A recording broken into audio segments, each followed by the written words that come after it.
Hey everybody, welcome back to another Daily Drop here on Tar Heel 24/7. I am publisher Andrew Jones, and I want to dive into an interesting topic. I've been waiting a couple of weeks before I could really do it. Had to get a gauge. We are 2 weeks into fall camp, into training camp for North Carolina. So I'm going to offer you guys 3 takeaways so far from training camp. It's going to be a little bit of a different twist than what I may have done in past years, in part because we haven't had a whole lot of access to watch the team. But I actually think there are so many things about the UNC football program right now that are very interesting in addition to the actual players on the field. And that's the Bill Belichick factor. That's the 33rd NFL team factor, which means not the product on the field so much, but how they go about doing things. You want to be an NFL program from everything from diet on up to how you study film when you're alone in your apartment or dorm at night. So here are 3 takeaways so far from training camp. The first thing is peak physical condition. This is the Moses Cabrera effect. I wrote about that earlier in the week. In fact, the headline was "The Brutality of Moses Cabrera." And the reason is because Leroy Jackson described his training as brutal in a good way. He even hinted that it was dangerous, again, in a good way. He wasn't saying, boy, this is dangerous. I thought something was going to happen. He's sort of putting an exclamation mark on the degree of training and really the degree of difficulty that Moses Cabrera puts them through. A lot of the guys have never seen anything like that before. They weren't even aware that you could go at it so intensely. Here's a perfect example. They do these sets of 800 yards, 8 100-yard runs that they must achieve in 3 minutes. When they do it, they get a 3-minute break and they do it again. Then they get a 3-minute break and they do it again. So you're talking 2,400 yards with 2 3-minute breaks in 15 minutes. That's tough, man. I couldn't drive 2,400 yards without getting tired.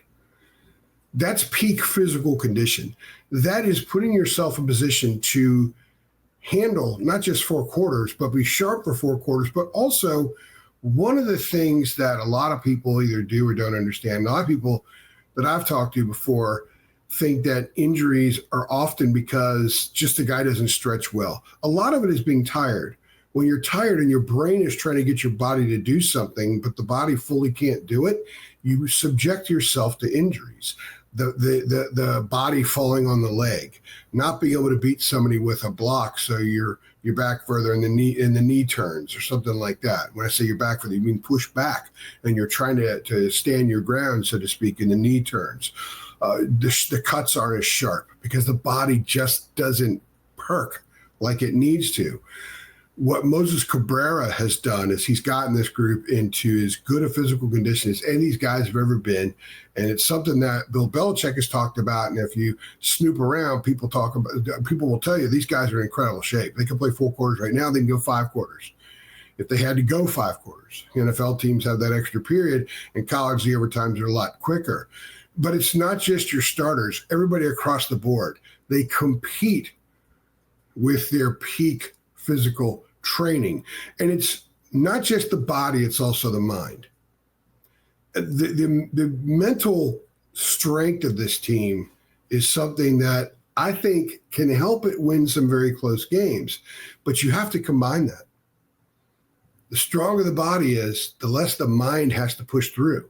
And the less the mind has to push through, the more the mind can focus and react and respond to the task at hand.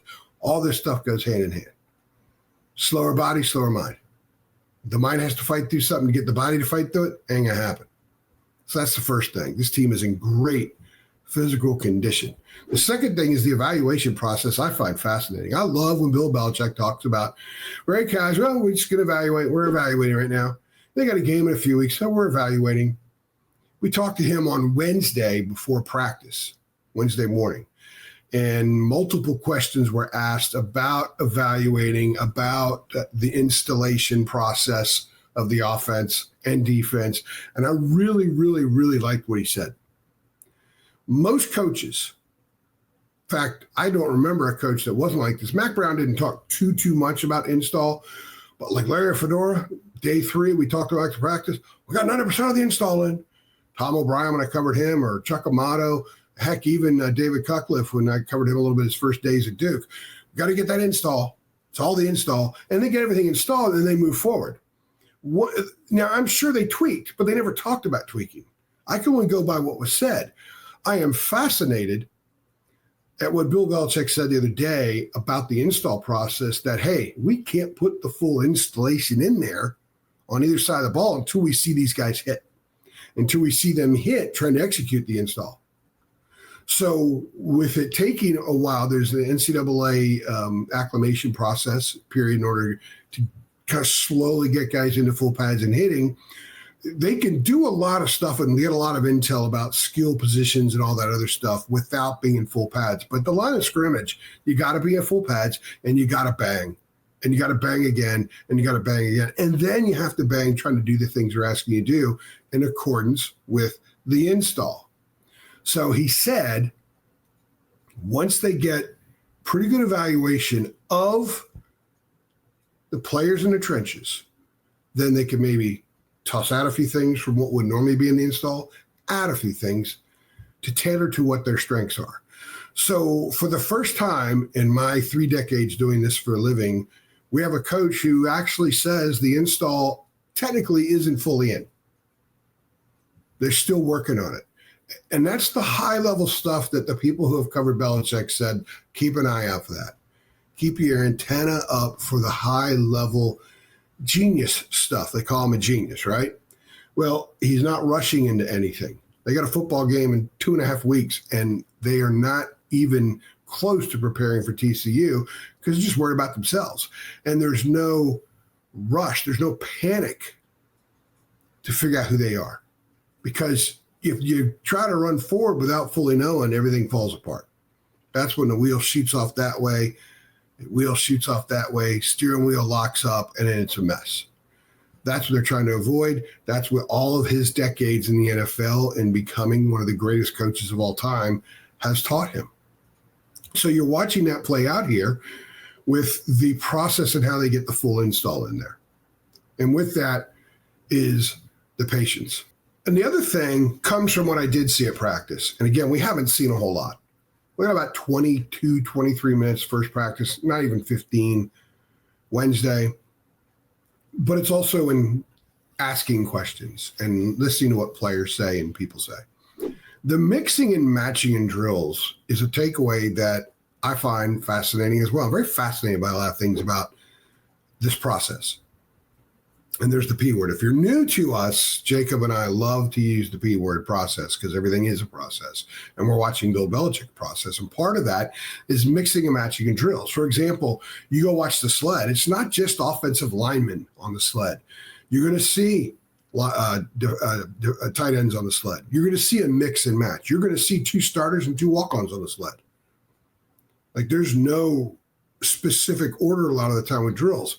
This is the first time I've been around a college football program in which every drill under previous regimes at all the different schools I've covered, and I've watched practices outside of the in-state schools here in North Carolina, the ACC, ECU plus the 4 ACC schools.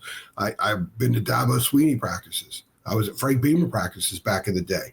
And it was always, the drills were always in order of the depth chart, basically. It's not the case right now. They may do that when we leave, but I don't think so, because they're not going to change things up so much because we're there for 15 minutes. It's the way Belichick goes about things. You could see a walk-on do a running back drill before Davion Goss or before Caleb Hood. And I think that that's very, very interesting. And I also kind of like the way that that sort of juices the competitive stuff. It doesn't – a guy who might be the starter or the leader of the pack, if you will, is 5th in a drill. There's something about adding an extra layer of competitiveness to not always being first, to not always looking back, turning around, looking back and see everybody's behind you. Now, you want guys to own their positions, but you also want them to earn them and then continue earning them. And I think this is part of what that is. But it's also their way of evaluating. If you've got a tight end blocking on a sled with a bunch of tackles and guards, you're going to be able to evaluate his blocking really well. If you've got quarterbacks doing running back drills with the ball, getting swatted at, or having to do doing the over the cones, around the cones or something like that, a quarterback going after or before a running back, you're going to sort of see fully what he is instead of just comparing him to other quarterbacks. I think it's a very interesting way of discerning what you have. The other thing, too, is that these drills are done at such a high level, and they're done in a very timely fashion. I have watched hundreds of college football practices in my life, and all of them were very well run. All of them were organized, but there's a different level of organization what I've seen so far from Bill Belichick's practices, and this goes back to the spring too. And it reminds me of how Dean Smith's practices were, how Roy Williams' practices were, where every minute was used. There wasn't a minute wasted. Everything had a purpose. Everything they did was with a purpose. With Dean, you go into a certain drill at 1:17 p.m., you're out of it at 1:21. The next one starts at 1:22. It may end at 1:26. One's a 4-minute drill, one's a 3-minute drill, one's a 6-minute drill, and it's to a T. Roy was like that too. Now, you have a much larger unit team on a roster in football, so sometimes the in-between takes a little bit longer. But seamlessly watching these guys go from one to another was really interesting. And I'll give you another example. I happened to watch a Bobby Knight practice in Indiana way back a long time ago. When my brother went to school in Indiana. He took a coaching basketball class, and he was able to get us into a private Indiana basketball practice. And before Bobby came out, the players came out and started doing their drills. They were going station to station to station. And it wasn't just a circular type motion like a gasser would be in football. They were, one drill was over here, one drill was on that end of the court, and they all knew where to go and they didn't collide. And then Bobby Knight walked out. He wasn't even out there during that time. He walks out about 30 minutes in, 35 minutes in the drills. And without blowing a whistle, all the kids instinctively knew to stop. And then they went to him. There was an extreme fine organization to what they were doing. And of course, there's legendary stuff there. It was the same with Roy. Watched a lot of his practices. And that's what I gauge from Bill Belichick practices. Nothing is wasted. Nothing is wasted, not a morsel. They consume everything, and everything they do is with a purpose. So those are my 3 takeaways from training camp so far. I know some of you might come in here and say, boy, I really want to know about the defensive line. I really want to know about the offensive line without Austin Blaske and all that. I could talk about those things, and we got plenty of time because I have patience before the season starts. We're going to do that. But I thought these were 3 very interesting things that have really grabbed me for a while that I wanted to package into one little daily drop. And there they are. Let me know what you guys think. Comment here on our YouTube channel, also on Twitter, also on Facebook. And of course, come on over, Tar Heel 24/7, guys. We have so much going on. If you were a Tar Heel Illustrated fan, we are that times 1,000 now. We even had women's soccer on the front page. David Siska's working on a golf story. We're doing so much more than just football and men's basketball now. We're a massive operation, and we are so far kicking some derriere, and I'm very excited about the direction that we are going. So you got to hop on board. Come on over, Tar Heel 24/7. There was a 75% off special. That is over right now, but even the full rate is a phenomenal deal. Come on over, hop on board, be a part of our massive and amazing community. Make sure you like this video, share it with your Carolina Tar Heel friends, subscribe if you haven't, and come back tomorrow because we will have another daily drop right here on Tar Heel 24/7.